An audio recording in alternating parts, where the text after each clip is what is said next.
Welcome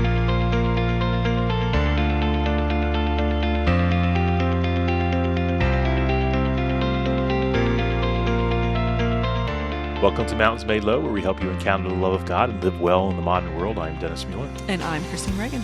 And today we are going to talk about a topic that is near and dear to Christine's heart. So go ahead, why don't you lead into this, Christine? You've already made me so full of rage right off the top. So we're going to talk about anger today. And generally speaking, anger has been the cause of a great many poor decisions, acts of violence, and suffering in the world. It's a very strong emotion, I would know, and it can lead us down a dangerous road to sin. Having said that, in the Bible, God experiences anger. We see this in the Old Testament. We see this in the New Testament. And one of the episodes that sticks out to me is the business with the golden calf following the Exodus event from Egypt.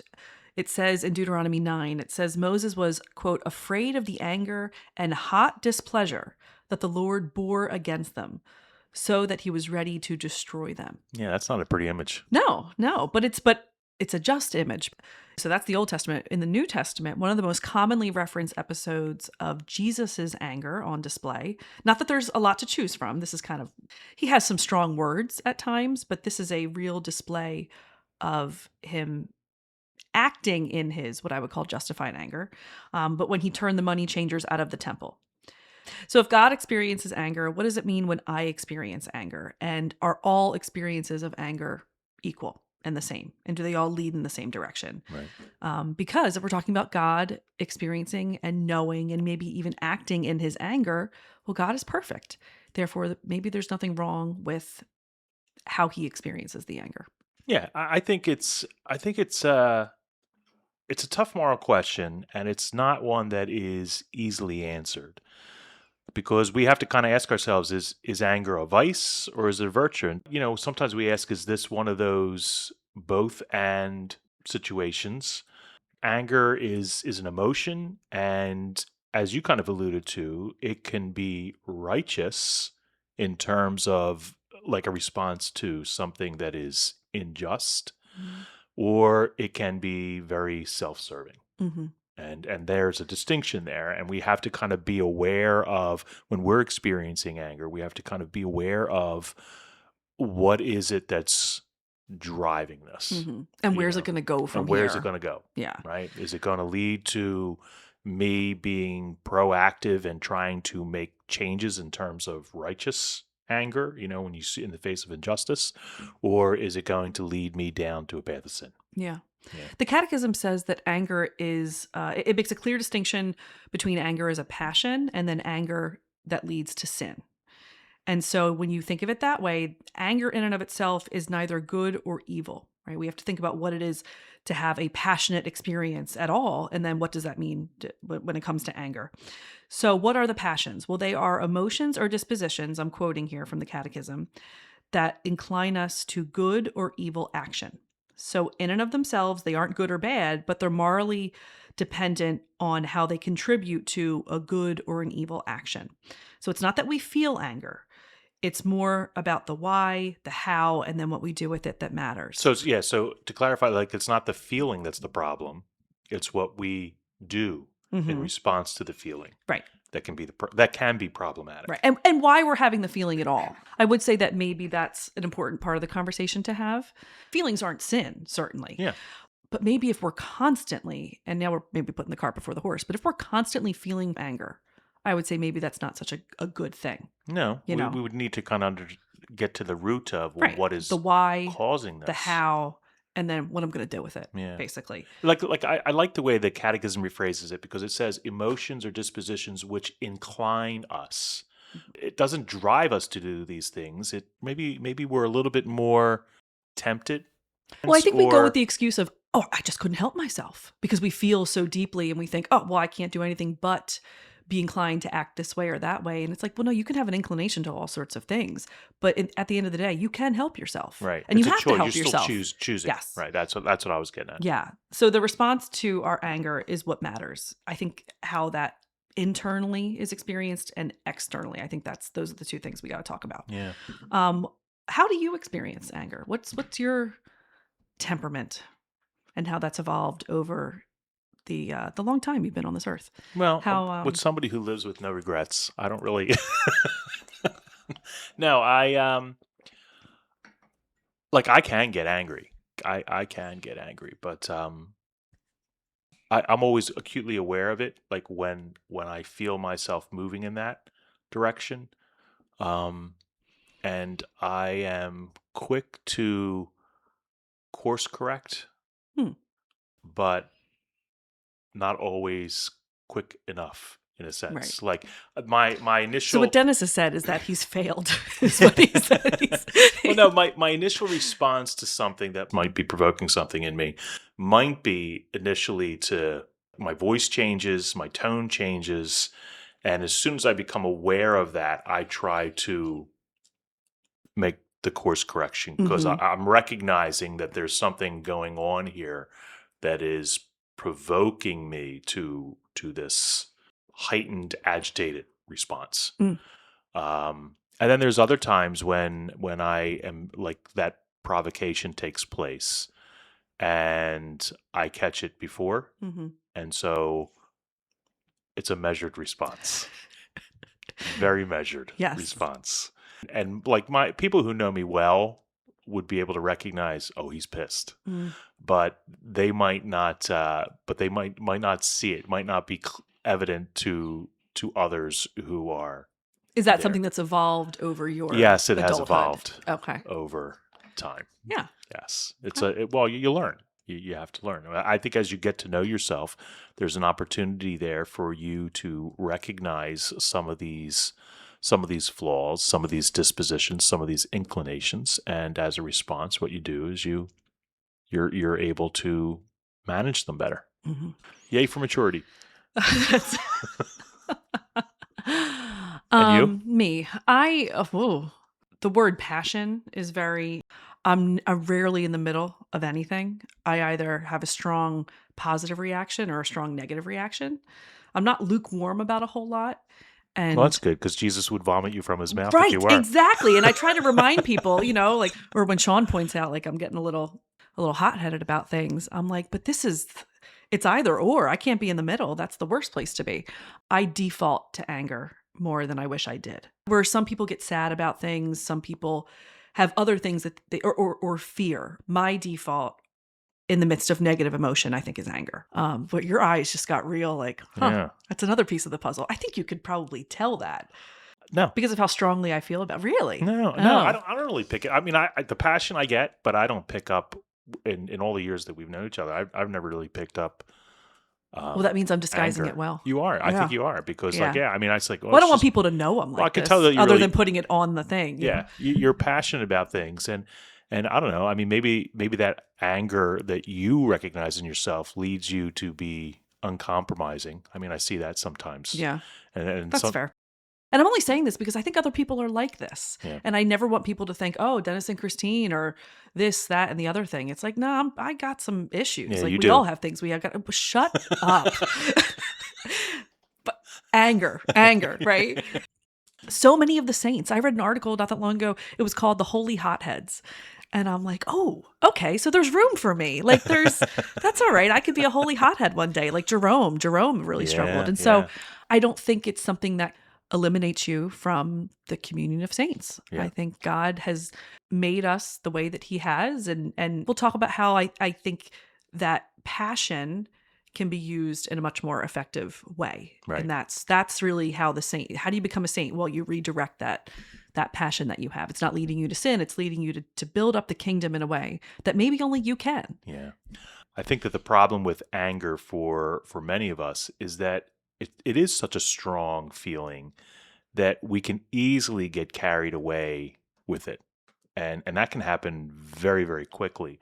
And sometimes when that happens, we feel that loss of control and it prompts us to think, to say, or to do things that we do later end up regretting. Or I think sometimes it can really fester within us and it actually has the potential to destroy us internally or to come out in some very passive aggressive spurts. I think back to my own father. My father was, when he was 9 years old, was sexually abused by the pastor in his parish. And at 9 years old, like, this would have been, what was he? He was 40. He was born in 46, so this is 1955.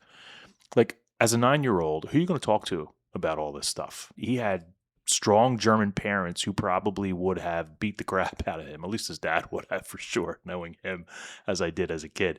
So, like, he couldn't turn to his parents. There was no real therapy for all this stuff. So what did he do? He took all of that anger and that fear and just turned it inward. When you looked at him on the surface, he was a gentle guy. He was a fun-loving guy. But there was one or two times in my life where I just saw him be provoked, and the rage that was just unleashed in those very few times was scary as all hell. Wow. And you think it stems from? Oh, I know it Yeah. does. Yeah, I know it does, because that's where, like, that anger, that's where it was just festering within him, because it was something that he never really dealt with until he was in his 60s. He died at 72. So, I mean, this is his whole life that he was dealing with all this stuff. And it really it destroyed him internally. I really think that some of the cancers that he was dealing with later in life was because of Well, people of say all of that that stuff. these kind of internal things, I mean, it's not holistically good for you. Yeah, The yeah. stress is not good for you. Anger is not good for you. It'll kill you, Yeah, yeah. Now, since you shared that story, has your father's experience and the anger that he suffered with and that you saw him suffer with at times, did it ever make you angry with the church? No. As somebody who's worked in the church his whole life, No. basically. No. I mean, I Interesting. remember when my dad told me that had happened. How old were you when that happened? I was in my 20s when he told Mhm. me that. It was the first time that I recognized that my dad was broken. And I had to get up from the table. And I remember I got up from the table. I walked out into the living room, um, and I had to fight back the tears, because I realized that my dad was broken, and there was nothing that I could do to fix this. I mean, it was, yeah, and it really had an effect on my dad, because later in life he began to struggle with his own identity and like, even homosexual tendencies, because in his response, the way he dealt with this is he convinced himself that he liked it, because there was no other outlet for it.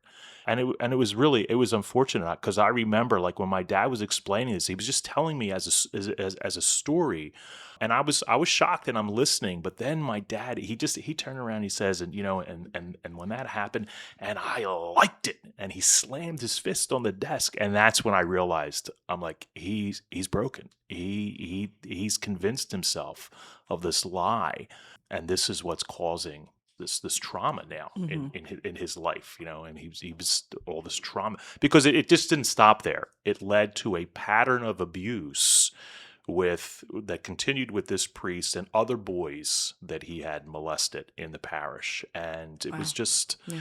it's horrible. And like, in my sense, like, in that righteous anger, I guess I am all for the church being held accountable for its failures to protect youth and individuals. I mean, there should be some type of an accountability there.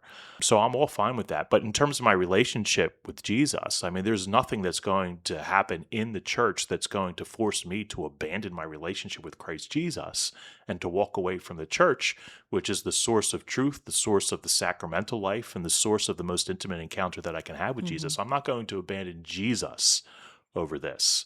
But maybe in our that righteous anger, I am going to work and to advocate for changes and transparency in Right. the church. How can we right the Yeah, how ship in can this we right way? this, Mhm. right? So there's the difference. And I Mhm. think some people, if you're the victim, or if you love the victim, in response to that, in our anger, we can act out in rage and leave the church Mhm. over that.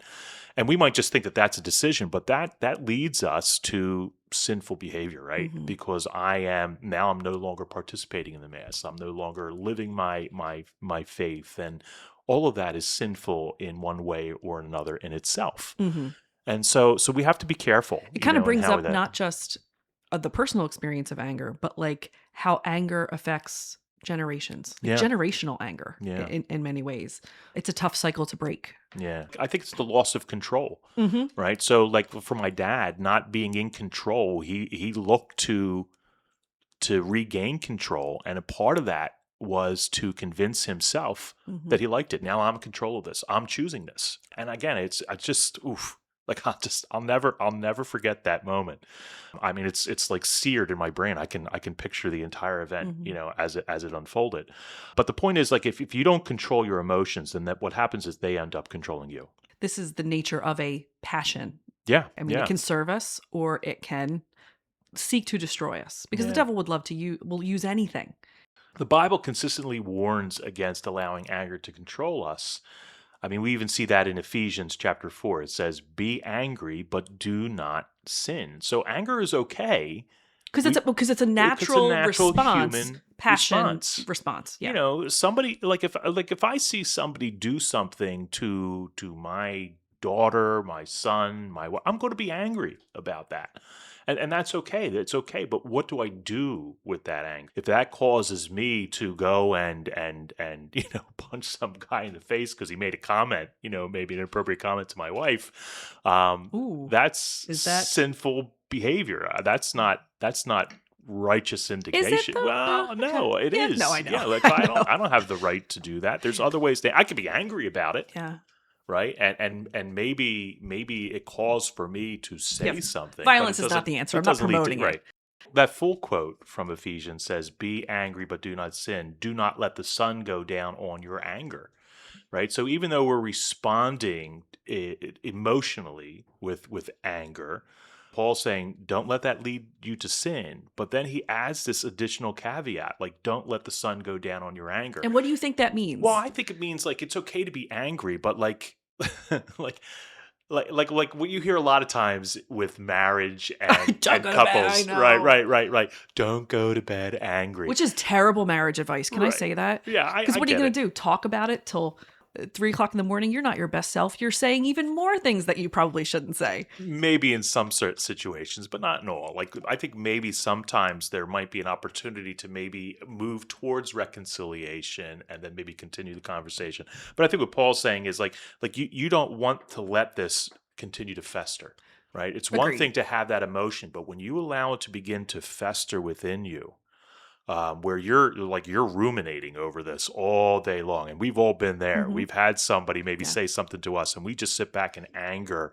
and resentment, and we're just fuming about it, replaying, and then we know, like I'm laughing as I say this because I know so many listeners are probably smiling themselves, Yeah. like you've had those conversations where, man, if he says this, then this is how I'm going to respond, and if he were to do this again, then I would do this, and Or we do it after the fact. right, yeah, sometimes and we sometimes replay it the way we wish it had gone. And that's Well, equally as uncharitable, maybe. But yeah, because sometimes what we do is we look for the opportunity to provoke that person next time, so we can have the opportunity to say what we want to say. We've all do this. And if you think of this image, like don't let the sun go down on your anger. Well, what does that put you? That puts you in a place of darkness. Yeah. Too. Yeah. The light is gone. Yep. And so what do? You just descend further and further into the darkness. Right. So a little further down in what you're talking about in Ephesians chapter 4, it also says, all bitterness, fury, anger, shouting, and reviling must be removed from you, along with all malice. So clearly, Paul here is discouraging the kind of anger that's like akin to sinful behavior. Yeah. Which is not all passionate experiences of anger.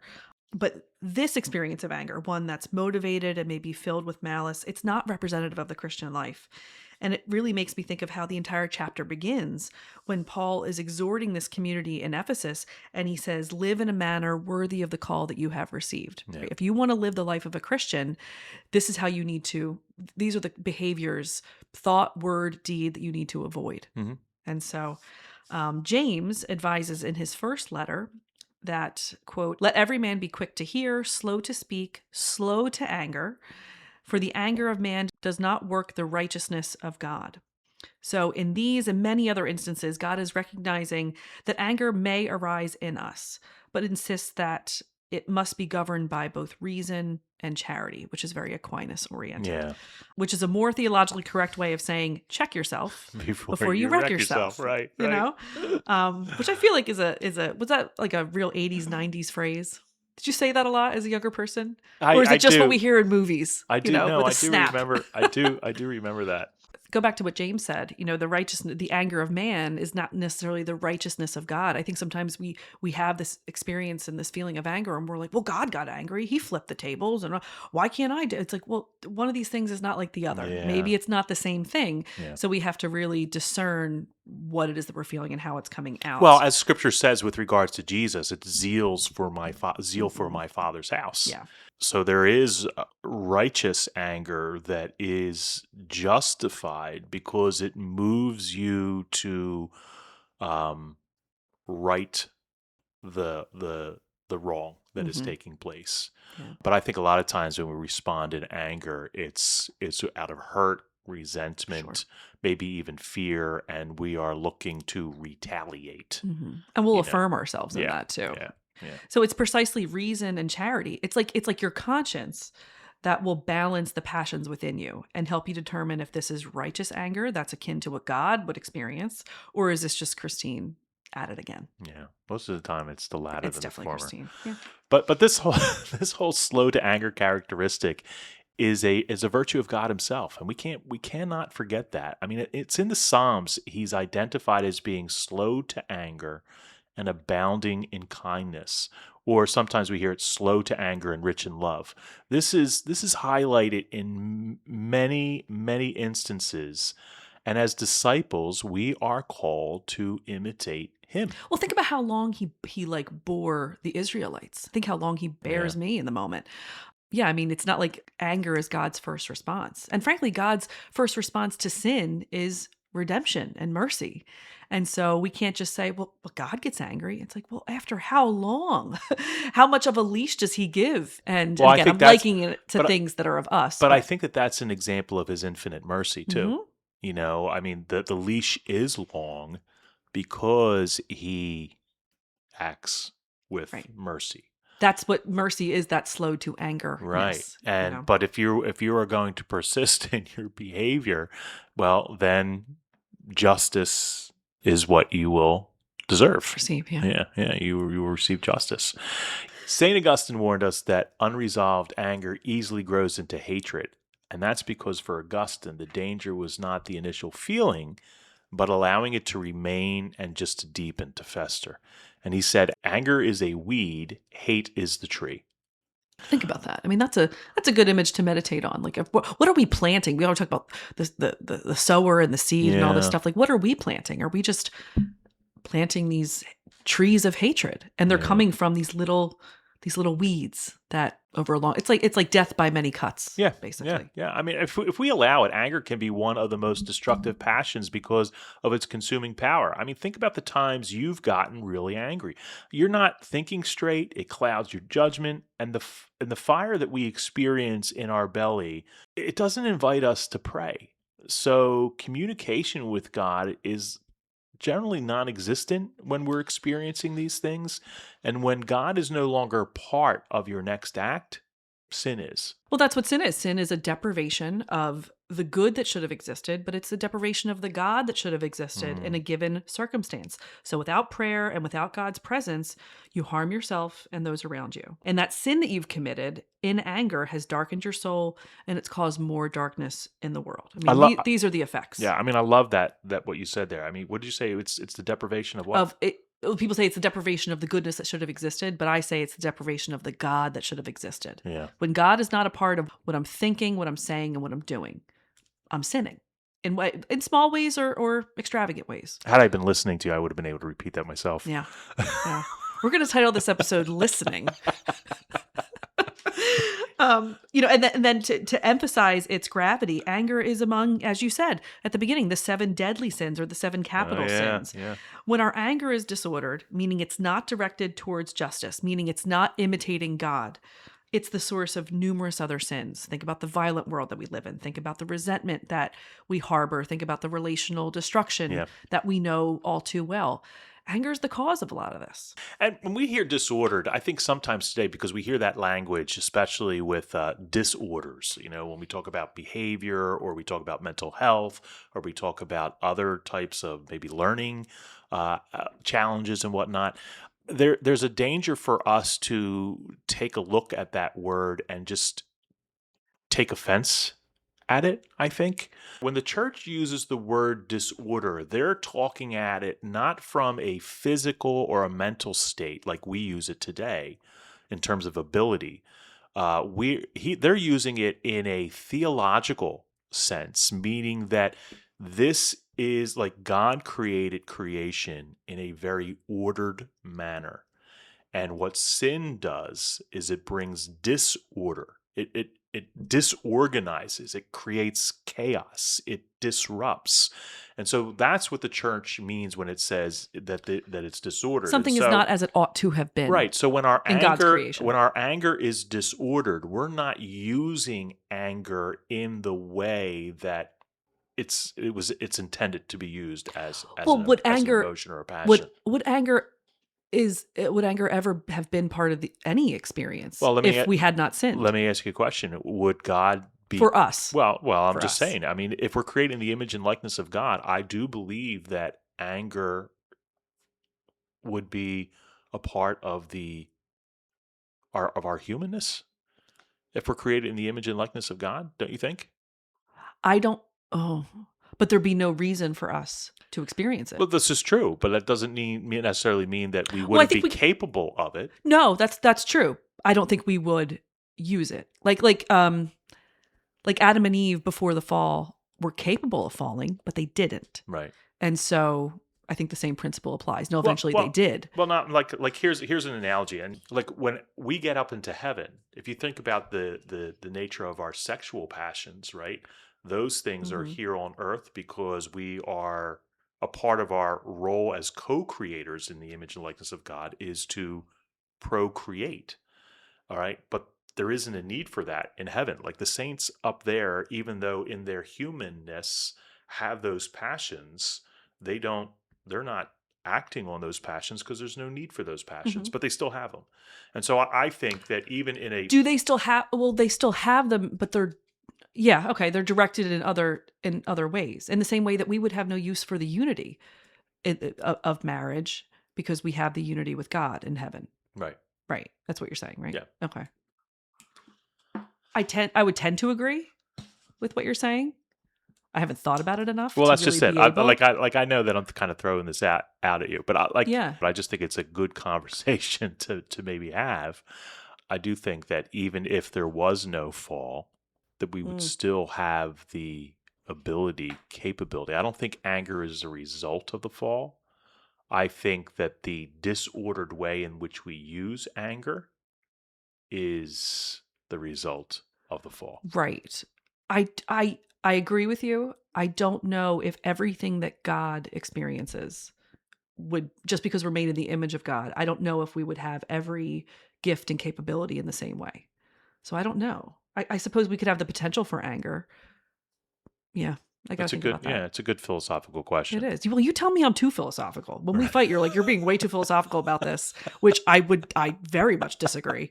But yeah, that's interesting to think about. Yeah. Yeah. When we take a look at the catechism addresses anger most directly in the context of the fifth commandment and the safeguarding of peace. And in the catechism, it says, and this is a quote, by recalling the commandment, you shall not kill, our Lord is asked for peace of heart and denounced murderous anger and hatred as immoral. Anger is a desire for revenge. To desire vengeance in order to do evil to someone who should be punished is illicit, but it is praiseworthy to impose restitution to correct vices and maintain justice. If anger reaches the point of a deliberate desire to kill or seriously wound a neighbor, it is gravely against charity. It is a mortal sin. And so that's the end quote. All of that's from the catechism. Right. Yeah. And so that's where you see how it is disordered. And so you can't submit to this idea that, well, this is just who I am. There's no other sin that works like that. Humility, once again, I think is really, really key here. And I think we all struggle with humility. I mean, I know that's a big thing with me. Are you humble enough before God to admit that you have a problem and allow that problem to be transformed? We stated at the beginning that God experiences anger and that it's not sinful. So how is that possible? Well, being angry about the right things. So now we're talking about righteous anger. We've identified anger as The sinful aspect, sin, right? right? And the catechism, as you just read, it says it's serious. It Yeah. can be very, very serious for us on the level of mortal sin. But being angry about the right things and in the right way is virtuous. And Thomas Aquinas notes that it is a vice not to get angry over things that one actually should be angry about.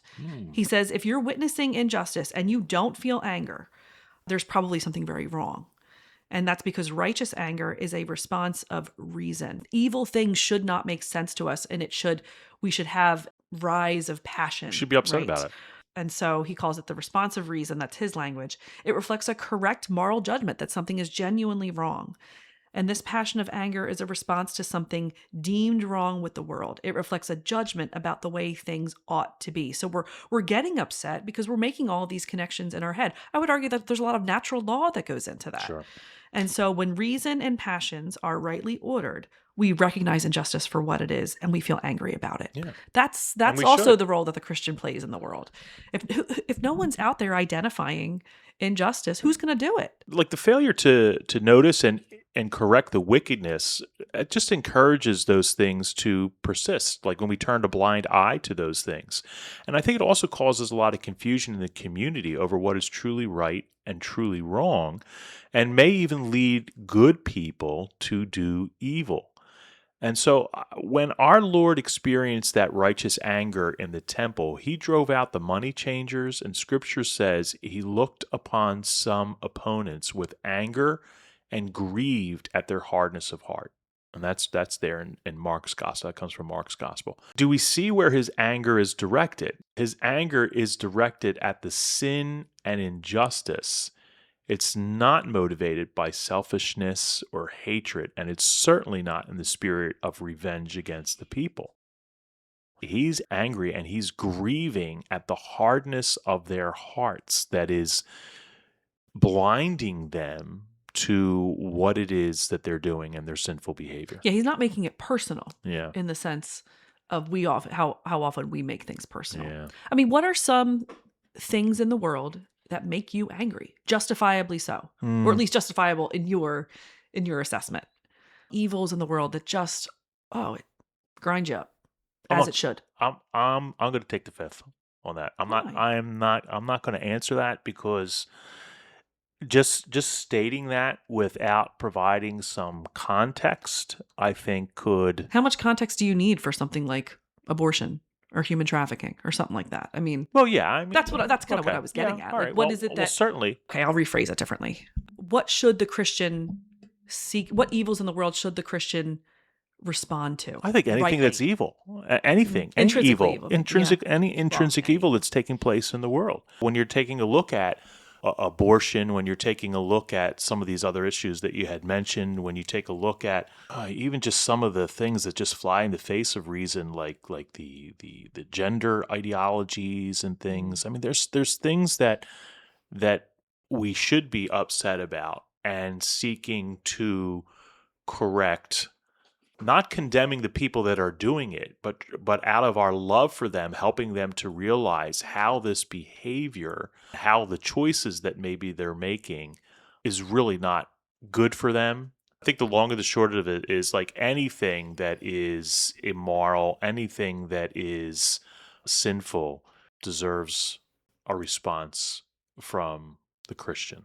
But that should be driven. That response needs to be tempered by charity, and it needs to be tempered by humility.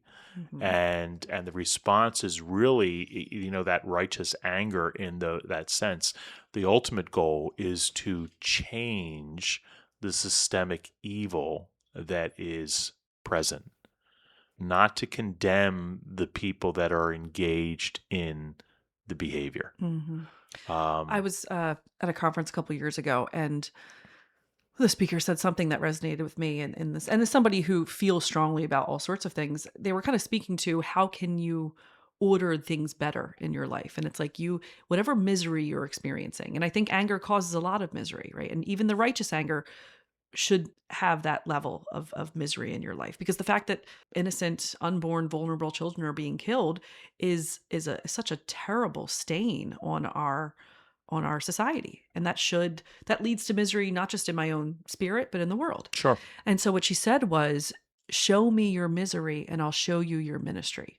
Now, I've heard other people say similar things, but I think find out what it is that kind of righteously disturbs you Yeah. and makes you angry, I just and see what you can do in the face of that injustice. Use it to motivate you. I'll give you a real quick example. Just like this is something that my daughter's contending with. I mean, she works for a company that is relying more and more and more on AI for their creative work that they're doing.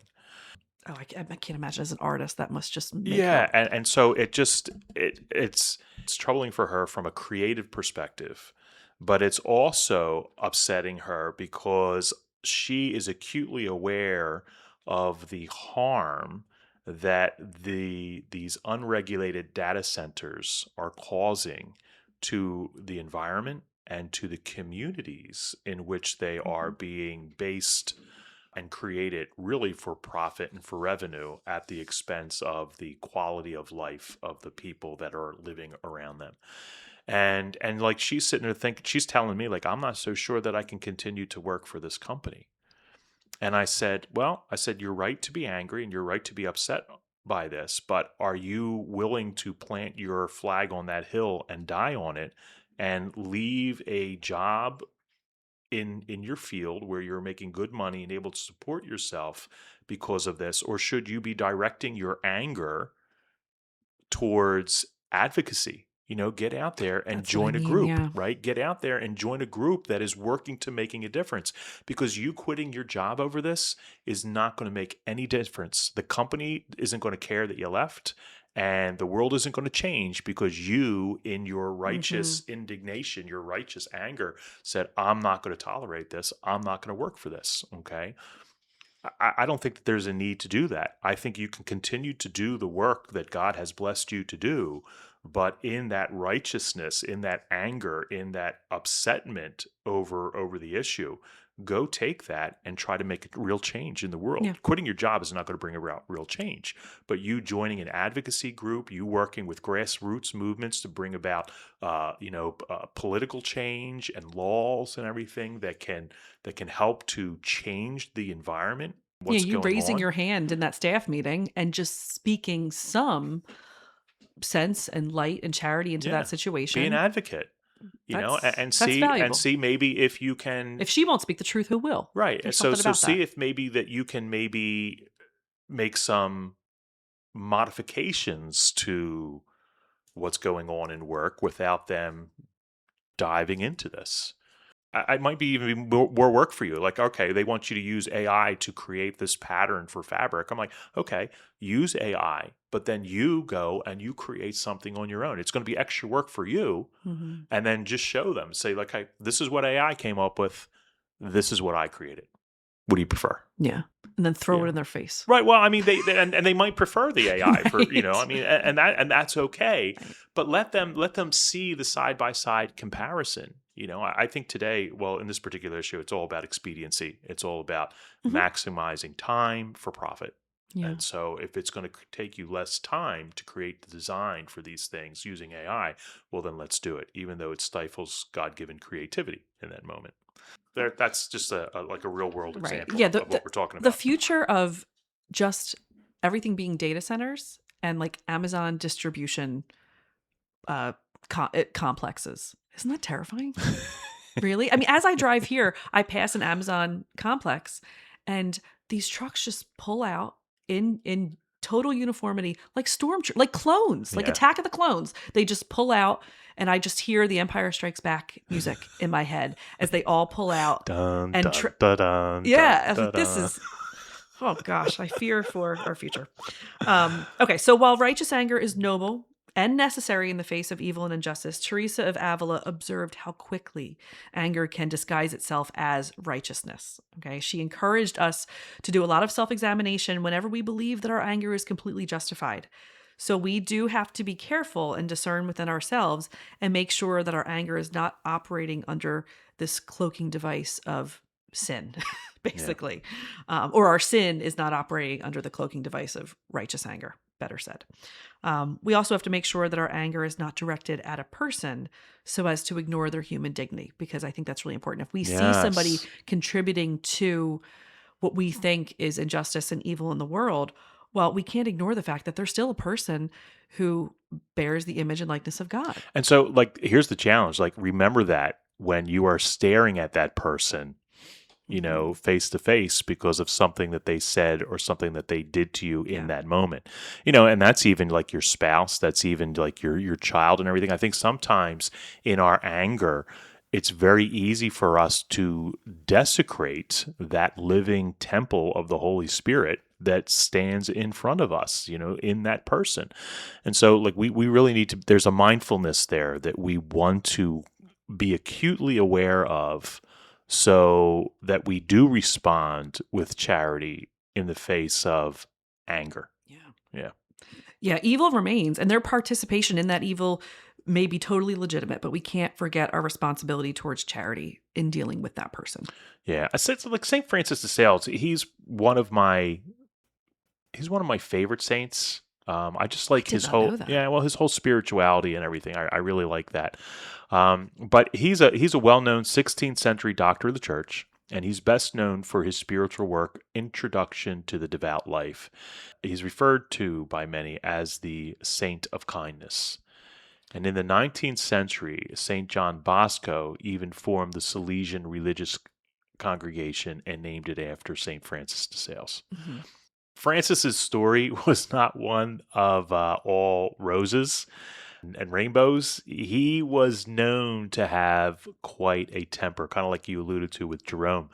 But what's remarkable about Francis is that he relied on God's grace and the maternal care of the Blessed Mother to temper that vice. And that really helped him to become a man of virtue. And I think he can be a real inspiring example for virtue that is born not out of this crushing of a passion, but more so by its transformation. Yeah, because I think we can think, well, I got to get rid of this. I have to destroy this. I have to let God turn it into something else. Yeah. It's not all about defeat, rather transformation. Yeah, I like that. the transformation aspect. I mean, because that's what we're doing. We're looking to transform ourselves, and God is trying to help us through His grace to be transformed into the image and likeness of His Son. Francis reportedly committed to never saying a harsh word in the heat of anger. That's a pretty tall order. I mean, I can only imagine that this proved to be a real challenge for him because his biographers write about how he was prone to hulk out when he would have outbursts.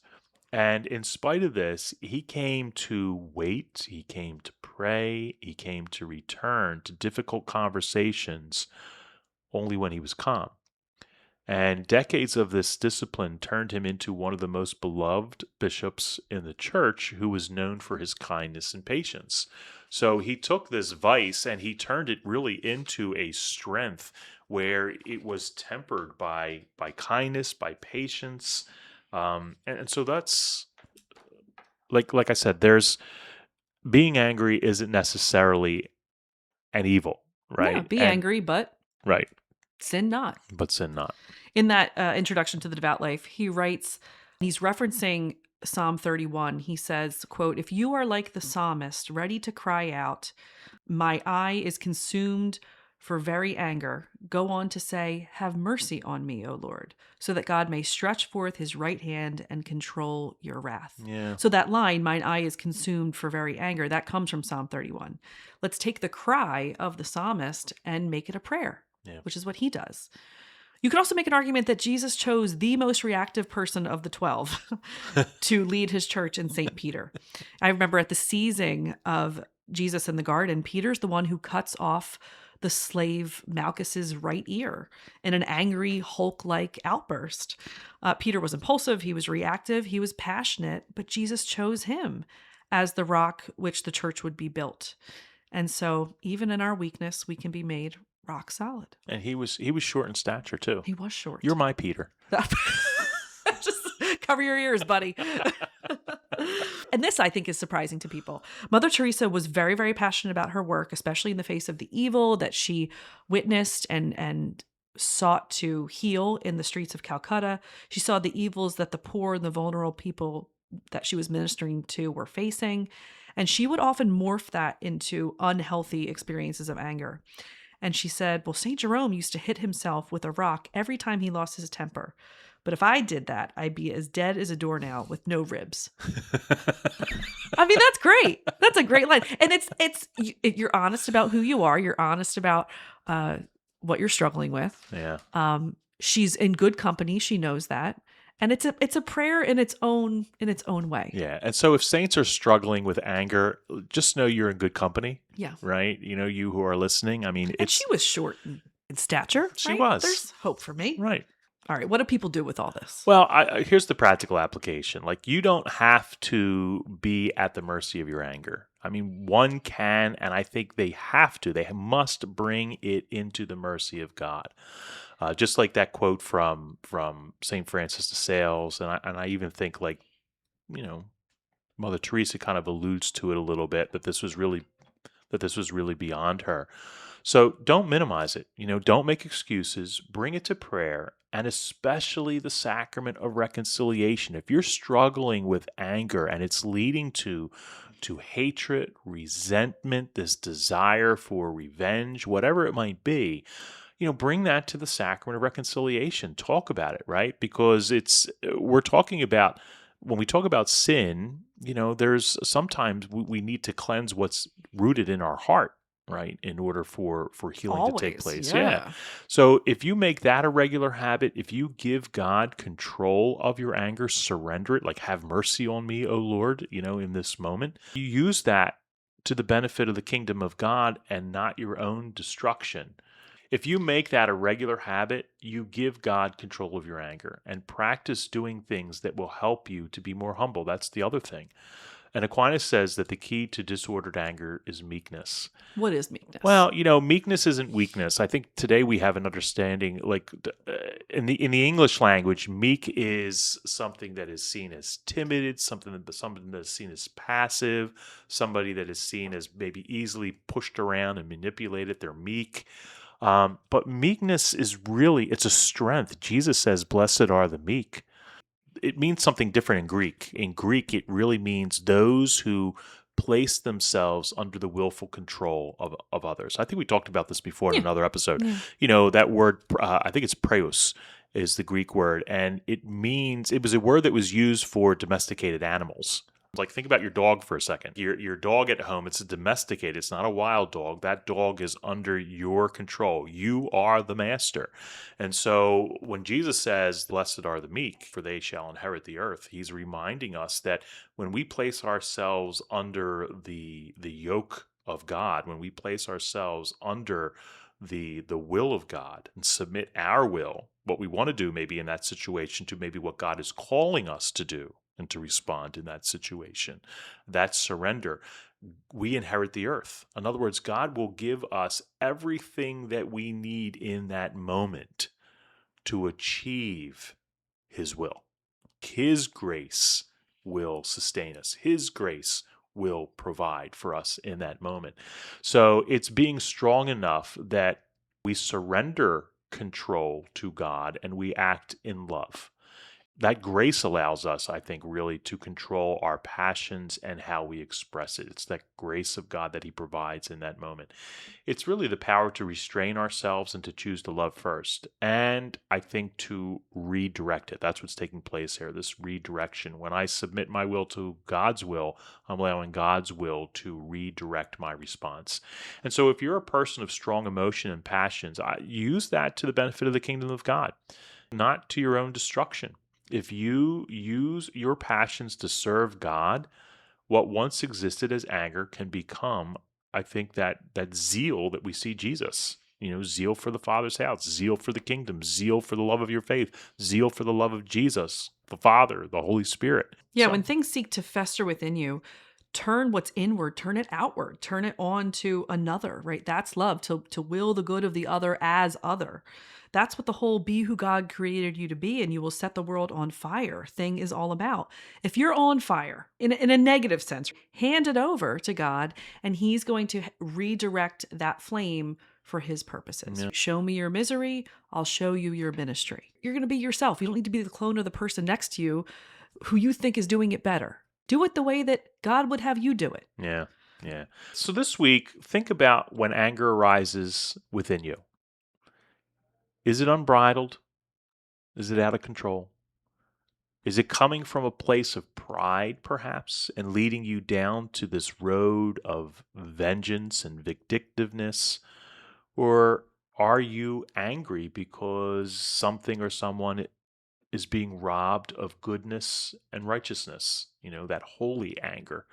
Whatever the reason, just be aware of where this is stemming from, and then turn to God and ask, how would your love have you respond in this moment? Like, what do you want me to do? Like, how can I respond in love, created in your image and likeness? How would God order your passions so that we are most passionate for his will in our lives? I think those are good things to think about. Yeah. And that'll take us to next week. All right. All right. Well, hopefully this has been helpful to you, and in some way, I'm giving you some insight into anger. It's not all bad. It's not all negative, but hopefully you recognize the difference between how it can lead us to sin and how it can lead to transformation. I think we all have something to work on with regards to how we handle anger. So this is not something that is just for a select few. We all have anger issues, right? So let's try to work on them this week and send this to the holy hothead in your life, or somebody who has like holy hothead potential, maybe. Somebody who hulks out. Yeah. I love that expression. Yeah, like, subscribe, and we'll see you next week. All right, God bless.